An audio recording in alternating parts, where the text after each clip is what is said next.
My name is Barry Shapiro. I'm a board-certified orthopedic surgeon. I've been practicing here in Florida since 2005. I have a certificate of additional qualification in sports medicine.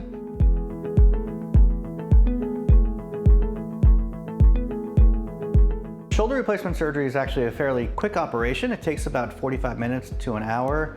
Sometimes in fairly complex surgeries, it can take up to an hour and a half. There are two main types of shoulder replacement surgeries that we do. One is a standard shoulder replacement, and the other is what's called a reverse shoulder replacement.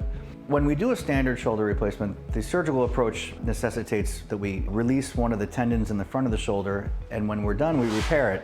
So we have to allow that to heal, and that can slow down rehab. That takes about 6 weeks, and the total recovery is about 3 months. When we do a reverse shoulder replacement, that particular tendon doesn't really come into play. So there's no downtime for healing, and the recovery is typically much faster, and people are given no post-operative restrictions, and they're allowed to move the shoulder as they wish, and recovery takes anywhere between 3 and 4 weeks.